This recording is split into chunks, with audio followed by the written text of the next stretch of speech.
Hello students, हमारा topic चल रहा था डायमेंशन का, डायमेंशन फार्मूलों का। तो डायमेंशन फार्मूले जो थे वो उसके लिए हमें जो है ना फिजिकल जो मेन फिजिकल क्वांटिटी होती है उसका फार्मूला जो है आना चाहिए। और ये फर्स्ट यूनिट के अंदर हमें कोई घबराने की ज़रूरत नहीं होती है कि ये फार्मूला हमें क्यों याद नहीं। धीरे धीरे जैसे जैसे हम आगे बढ़ेंगे तो हमें ये क्वांटिटी से रूबरू होना पड़ेगा, इनको पढ़ना पड़ेगा। जैसे जैसे हमारे आगे आएंगे तो ये फार्मूले सिंपल हो जाएंगे, लेकिन हमें इनका पता होना चाहिए कि ये फार्मूला जो है डायमेंशन फार्मूला कैसे होता है, क्या होता है और कैसे निकाला जाता है। कुछ फिजिकल क्वांटिटी हमारे प्रीवियसली नोन होती हैं, जैसे कि 9वीं में 10वीं के अंदर जो पढ़ी हुई हैं वो एक दो मोटी मोटी हमने करवा दी हैं। अब कुछ फिजिकल क्वांटिटी ऐसी होती हैं जो सेम क्वांटिटी का रेशियो होती है। उन फिजिकल क्वांटिटीज़ का डायमेंशन जो फार्मूला होता है वो कुछ भी नहीं होता। मतलब क्या क्या होता है कि सेम फिजिकल क्वांटिटी होने के कारण उनका डायमेंशन कैंसिल हो जाता है। जैसे कि हम करते हैं रिफ्रैक्टिव इंडेक्स, जो हमने 10th में पढ़ा था, अपवर्तनांक, रिफ्रैक्टिव इंडेक्स। तो रिफ्रैक्टिव इंडेक्स या अपवर्तनांक में हमने पढ़ा था कि ratio of the speed of light to the speed of light in vacuum to the speed of light in the medium. जो सी है वो स्पीड ऑफ लाइट है किसके अंदर, speed of A light in vacuum, vacuum निर्वात में प्रकाश की चाल। और जो नीचे है वो है speed of light in medium, माध्यम में प्रकाश की चाल। अब जो मीडियम के अंदर प्रकाश की चाल है और ऊपर वैक्यूम में प्रकाश, लेकिन है तो चाल, है तो स्पीड। तो स्पीड का dimension formula L T, L t-1 और नीचे भी L t-1, यानी कि ये कैंसिल हो जाएगी। तो रिफ्रैक्टिव इंडेक्स का डायमेंशन फार्मूला हो जाएगा m0 L0 t0। सिमिलरली एक नई क्वांटिटी आएगी जैसे कि रिलेटिव डेंसिटी, रिलेटिव डेंसिटी। तो रिलेटिव डेंसिटी के अंदर होता है density of substance, density of A substance to the density of water, density of water at 4 degree Celsius. मतलब चाहे 4 डिग्री सेल्सियस पे वाटर की डेंसिटी हो, जिसकी जो फिक्स वैल्यू होती है 10⁻³ किलोग्राम पर मीटर क्यूब, लेकिन है तो डेंसिटी, डेंसिटी अपॉन डेंसिटी। अब डेंसिटी का फार्मूला मास अपॉन वॉल्यूम, यानी कि ml-3 अपॉन ml-3। तो ये कैंसिल हो गया।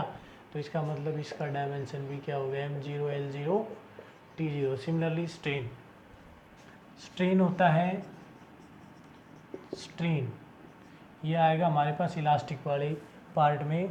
स्ट्रेन का मतलब है change in configuration, change in configuration. मतलब किसी ऑब्जेक्ट के ऊपर जब डिफॉर्मिंग फोर्स लगाया जाता है तो उसकी लेंथ में एरिया वॉल्यूम के अंदर और उसकी शेप में थोड़ा सा चेंज कर देता है। तो change in configuration upon original configuration, जो ओरिजिनल कॉन्फ़िगरेशन होती है तो उसके अंदर जो है ये रेशियो है उसका, लेकिन है तो दोनों, जैसे कि del L/L है, ठीक है, लॉन्गिट्यूडनल स्ट्रेन है ये। तो इसके अंदर क्या होगा, del L, ऊपर भी तो लेंथ है, चेंज इन लेंथ है तो लेंथ चाहे थोड़ा हो, लेकिन ऊपर भी लेंथ और नीचे भी लेंथ है, लेंथ से लेंथ कैंसिल। तो इसका भी डायमेंशन क्या हो जाएगा, m0 L0 t0। तो कुछ फिजिकल क्वांटिटी इस टाइप की हैं कि जो सेम फिजिकल क्वांटिटी का रेशियो होती है, और जो सेम फिजिकल क्वांटिटी का रेशियो होती है उनका डायमेंशन फार्मूला होता है 0। इनकी कई फिजिकल क्वांटिटी ऐसी होती हैं जिनकी यूनिट भी होती है, मतलब जो डायमेंशन लेस फिजिकल क्वांटिटी होती है उसकी यूनिट हो सकती है, लेकिन अगर यूनिट लेस फिजिकल क्वांटिटी है तो उसका डायमेंशन 100% नहीं होगा। मतलब डायमेंशन लेस फिजिकल क्वांटिटी की यूनिट हो सकती है, लेकिन ये कहा जाए कि यूनिट लेस क्वांटिटी है तो डेफिनेटली उसका डायमेंशन नहीं होगा। जैसे कि ये सारी जो थी ये यूनिटलेस भी थी और डायमेंशनलेस भी थी। लेकिन जब एंगल की बात करते हैं हम, जो हमने पहले भी बताया था angle L/R, theta is equal to L/R। अब L जो है वो लेंथ है और रेडियस है वो भी लेंथ है। ये लेंथ ऑफ आर्क है, ये रेडियस है, लेकिन है तो दोनों लेंथ, तो लेंथ से लेंथ कैंसिल होगी। इसका डायमेंशन हो गया ML0 T0, लेकिन इसकी यूनिट है, और इसकी यूनिट क्या बताई थी एंगल की? रेडियन बताई थी।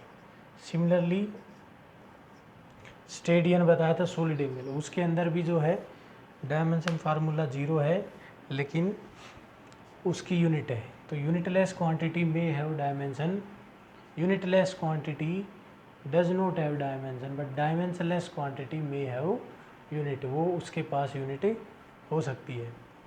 और यहाँ से हमें पता चला है कि जो सेम क्वांटिटी का जो रेशियो होगा, चाहे आगे आएंगे रिलेटिव परमिटिविटी आएगा, या डाइलेक्ट्रिक कांस्टेंट बोलते हैं, रिलेटिव इलेक्ट्रिक परमिटिविटी आएगा, इस प्रकार की जो क्वांटिटी होती है इनका जो डायमेंशन होता है वो 0 होता है। डायमेंशन फार्मूला इनका क्या होता है? 0।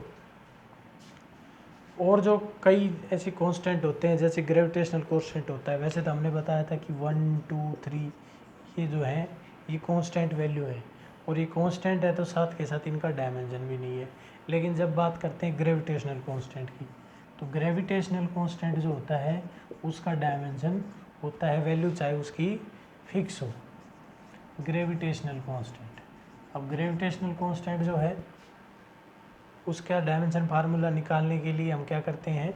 हम न्यूटन्स लॉ ऑफ ग्रेविटेशन का यूज़ करते हैं। वो कहता है कि F is equal to G(m1 m2 upon r²), यानी कि दो मासेस जिनके बीच की दूरी r हो, तो इनके बीच में जो अट्रैक्टिव फोर्स लगेगा वो इससे दिया जाएगा। अब हमने G का फार्मूला निकालना है, तो यहाँ से G को हम एक तरफ रखेंगे और F into r² upon m1 m2, F into r² upon m1 m2। Force जो है उसकी उसका डायमेंशन फार्मूला होता है MLT-2, और ये लेंथ है r, तो इसका हो जाएगा L2 अपॉन, दोनों मासीज हैं तो मासीज का हो जाएगा m इंटू एम, यानी कि m²। अब एक m से m कैंसिल हो जाएगा, इसका डायमेंशन फार्मूला हो गया हमारे पास, ये m ऊपर चला जाएगा तो नेगेटिव पावर m-1 L3T-2 ये हो जाएगा। m के एस की टर्म में इसकी यूनिट हो जाएगी kilogram inverse metre cube second -3, और यहाँ से जब इसकी यूनिट देखते हैं तो हो जाएगी न्यूटन मीटर स्क्वायर किलोग्राम -2, क्योंकि मास जो है दोनों की यूनिट किलोग्राम है, तो न्यूटन मीटर स्क्वायर किलोग्राम -2। तो ये जो डायमेंशन फार्मूले हैं ये इस प्रकार निकाले जाते हैं। सिमिलरली प्लैंक्स कांस्टेंट का भी हम डायमेंशन निकाल सकते हैं, जिसके लिए प्लैंक्स कांस्टेंट के लिए हम फार्मूला यूज़ करेंगे E is equal to H nu, E is equal to H nu. यहाँ से h की वैल्यू जो है वो E/न्यू हो जाएगी। अब यूनिट देखें तो जूल सेकंड, क्योंकि फ्रीक्वेंसी की सेकंड इनवर्स होती है, ये ऊपर जाके सेकंड हो जाएगी। अब डायमेंशन फार्मूला निकालेंगे तो एनर्जी का डायमेंशन फार्मूला होता है mL2T-2, और फ्रीक्वेंसी जो होती है वो टाइम का इन्वर्स होती है, इसलिए फ्रीक्वेंसी का डायमेंशन फार्मूला T-1। इसका मतलब प्लैंक्स कांस्टेंट का डायमेंशन फार्मूला हो जाएगा mL2T-1, एक नेगेटिव पावर यहाँ पे कैंसिल हो जाएगी। तो ये कोई भी डायमेंशन फार्मूला अगर हमने निकालना होता है तो उसके लिए ज़रूरी होता है कि उस क्वांटिटी का फार्मूला पता हो। तो बुक के अंदर जो है हम जितनी भी फिजिकल क्वांटिटी हमें पहले से नोन है या हम पढ़ेंगे तब आएंगी उनका डायमेंशन फार्मूला आसानी से निकाला जा सकता है।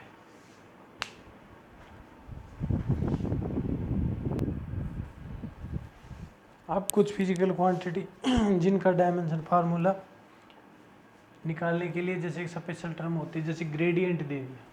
ग्रेडियंट जो है वो किसी भी फिजिकल क्वांटिटी का हो सकता है, लेकिन ग्रेडियंट का मतलब होता है rate of change of a physical quantity with respect to distance या डिस्प्लेसमेंट।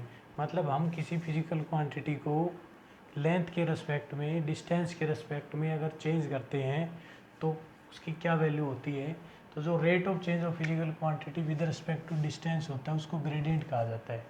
तो ग्रेडियंट के कहने का मतलब है जैसे कि हम प्रेशर ग्रेडियंट कहें, प्रेशर ग्रेडियंट, तो इसका मतलब हो जाएगा dp by dx, rate of change of pressure with respect to distance, length के साथ साथ। यहाँ से यहाँ जाते हैं तो प्रेशर में क्या फ़र्क पड़ता है, प्रेशर की जगह कोई और फिजिकल क्वांटिटी, एनर्जी भी हो सकती है, मास भी हो सकता है, और कोई फिजिकल क्वांटिटी हो सकती है, लेकिन बात है ग्रेडियंट की। जब ग्रेडियंट आता है तो इसका मतलब हमने प्रेशर ग्रेडियंट का मतलब दे दिया यहाँ पे, तो हमने प्रेशर को लेंथ के रेस्पेक्ट में चेंज करना है। यानी कि ऊपर फार्मूला हम यूज़ करेंगे प्रेशर का जो होता है ml-1T-2, और नीचे फार्मूला यूज़ करेंगे लेंथ का, तो प्रेशर ग्रेडियंट का फार्मूला हो जाएगा ml/T-2।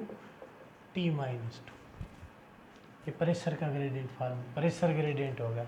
कोई भी फिजिकल क्वांटिटी, प्रेशर की जगह अगर हम एनर्जी ले लेते हैं तो एनर्जी ग्रेडियंट हो जाएगा, और एनर्जी ग्रेडियंट यानी कि dE/dx, ये इसको लिखा जाता है rate of change of energy with respect to distance. तो इसमें एनर्जी का डायमेंशन फार्मूला ml/T-2 और लेंथ का हो जाएगा L, तो ये बन जाएगा हमारे पास, एक L कैंसिल हो जाएगा, ml/T-2, तो ये एनर्जी ग्रेडियंट होगा।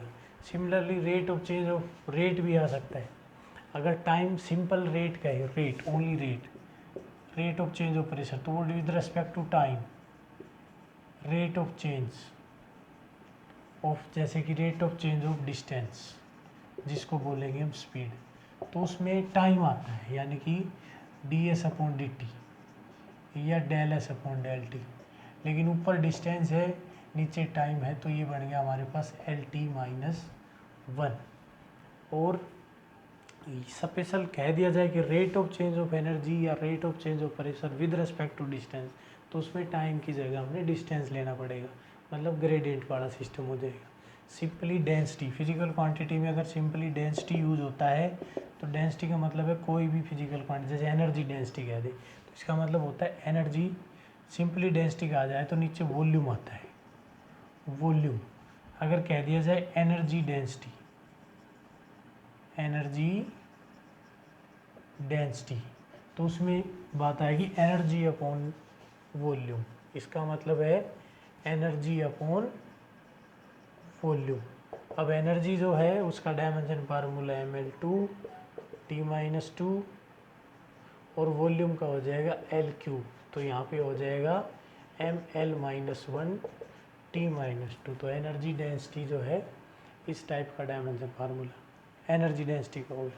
अगर लीनियर डेंसिटी कहा जाता है, लीनियर और बीच में कोई भी गैप दे के यहाँ पे कोई फिजिकल क्वांटिटी आएगी, जैसे कि लीनियर चार्ज डेंसिटी, हम इस जो ब्लैंक है यहाँ पे भर they charge, linear charge density. अब इस केसेस के अंदर जो है, जो ब्लैंक में जो फिजिकल क्वांटिटी यानी कि जो ऊपर फिजिकल क्वांटिटी है वो न्यूमरेटर में और डिनोमिनेटर में चली जाएगी length, linear for line, line के अकॉर्डिंग लेंथ। इसका मतलब इसका अगर लीनियर चार्ज डेंसिटी का जिक्र करें तो यहाँ आएगी लेंथ, चार्ज अपॉन लेंथ या चार्ज पर यूनिट लेंथ। तो चार्ज की का डायमेंशन फार्मूला होता है 80 और लेंथ का हो जाता है L, तो ये डायमेंशन फार्मूला बन जाएगा हमारे पास, M यहाँ पर है नहीं, ml-1T-A, dimension formula of linear charge density.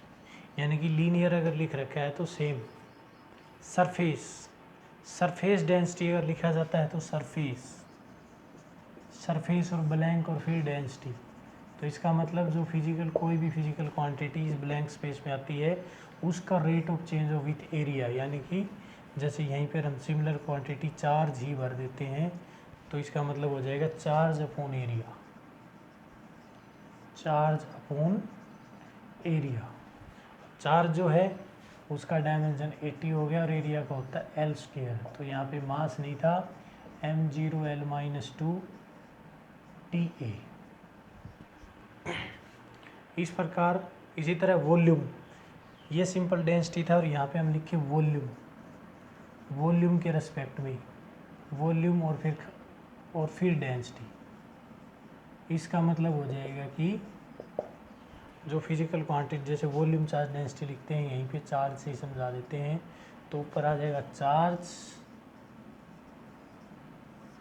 और डेंसिटी यानी कि वॉल्यूम, नीचे आ जाएगा वॉल्यूम। तो चार्ज का डायमेंशन फार्मूला हो गया 80 और वॉल्यूम का हो गया L3। तो ये बन जाएगा हमारे पास m0 L-3 TA। और यूनिट जो है वो यहाँ से ये फंडामेंटल क्वांटिटीज है, लेंथ की मीटर है, टाइम की सेकंड है, करंट जो है उसकी एम्पियर है। ये फिजिकल क्वांटिटी जो है वो ऐसे इनकी डायमेंशन फार्मूला जो है ना निकाला जाएगा। अब जो है हम डायमेंशन के बेसिस के ऊपर क्वांटिटी बताते हैं कितने टाइप की होती है।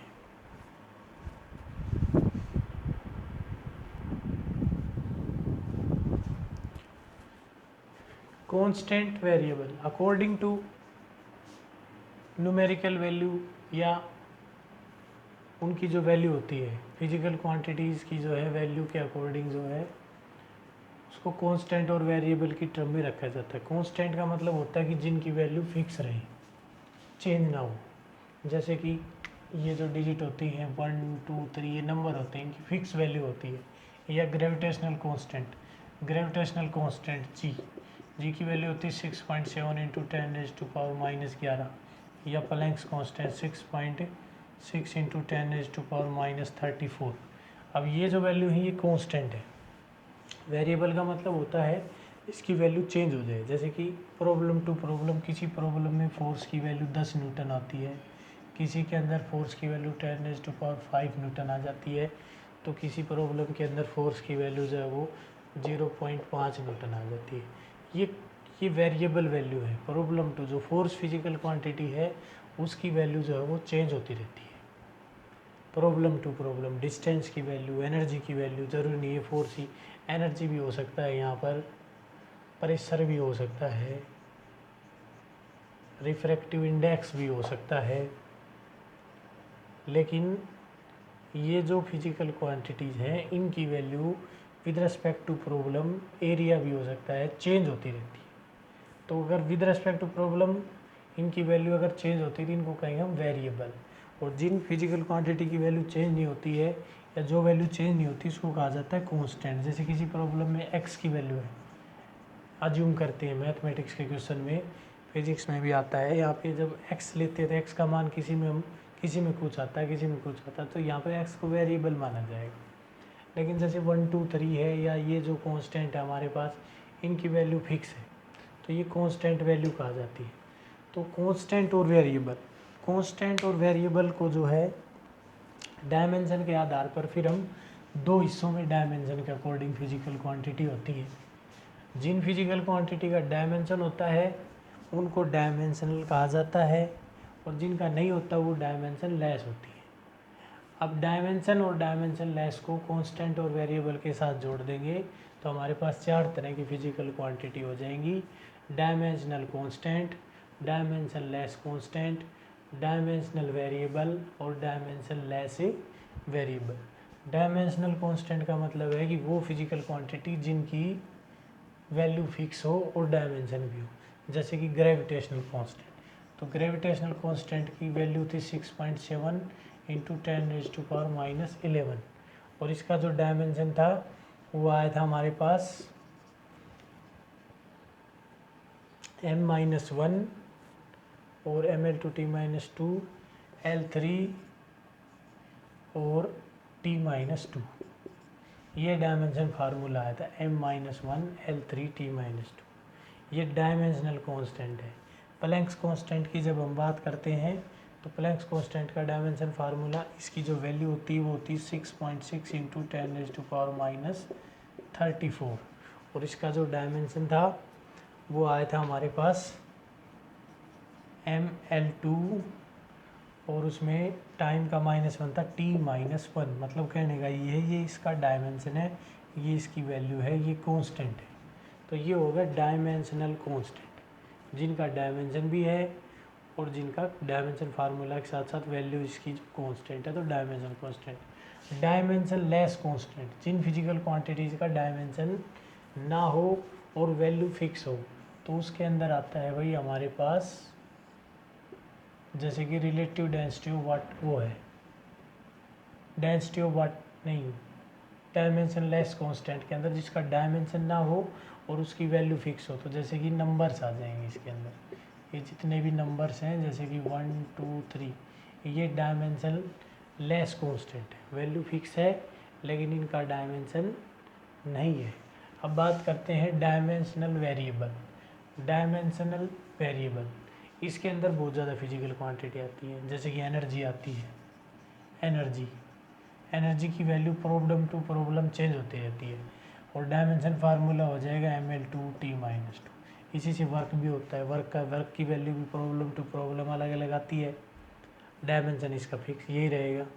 फोर्स है, फोर्स भी एक डायमेंशनल वेरिएबल है, तो फोर्स का डायमेंशन फार्मूला हो गया mlt-2, और उसकी वैल्यू जो है प्रॉब्लम टू प्रॉब्लम चेंज होगी।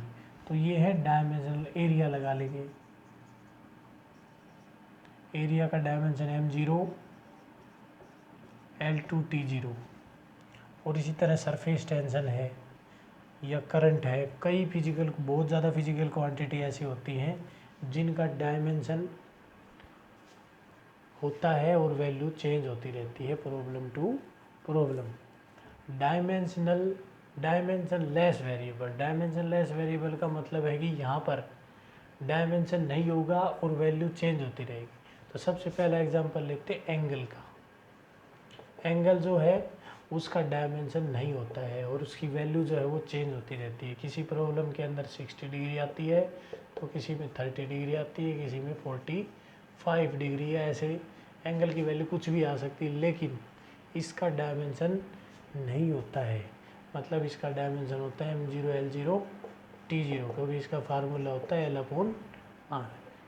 ठीक है, डायमेंशन लेस वेरिएबल। दूसरा है रिफ्रैक्टिव इंडेक्स। जो रिफ्रैक्टिव इंडेक्स होता है इसका डायमेंशन फार्मूला भी नहीं होता है, यानी कि m0 L0 T0, क्योंकि ये सेम क्वांटिटी का रेशियो होता है C/V, और इसलिए इसका डायमेंशन नहीं होता, लेकिन इसकी वैल्यू अलग अलग होती है। एयर के केस में 1.1 कुछ होता है, वैक्यूम के केस में 1.0 होता है, डायमंड के केस में 2.4 होता है। तो इस प्रकार जो है वैल्यू चेंज रहेगी, लेकिन फार्मूला स्ट्रेन होता है। स्ट्रेन ये डायमेंशन लेस है, स्ट्रेन सेम। स्ट्रेन का डायमेंशन फार्मूला नहीं होता था, लेकिन इसकी वैल्यू जो होती है वो चेंज हो जाती है, जैसे del L/L या del V/V, change in volume upon volume. तो इसकी लेकिन प्रॉब्लम टू प्रॉब्लम इसकी वैल्यू चेंज होती रहती है। तो रिलेटिव डेंसिटी जो होती है किसी सब्सटेंस की अलग होती है, किसी की अलग होती है। तो ये जो है डायमेंशन लेस कांस्टेंट है, डायमेंशन लेस वेरिएबल है, ये डायमेंशनल वेरिएबल है, ये डायमेंशन लेस कांस्टेंट है, और ये डायमेंशनल कांस्टेंट है। तो इस प्रकार ये डायमेंशन के बेस पे 4 टाइप की प्रॉब्लम होगी। अब हम यूज़ करेंगे डायमेंशन की एप्लीकेशंस की। डायमेंशन फार्मूले जो है हमारे किस काम आते हैं, जिनसे रिलेटेड कम से कम एक प्रॉब्लम हर कंपटीशन एग्ज़ाम के अंदर आती है।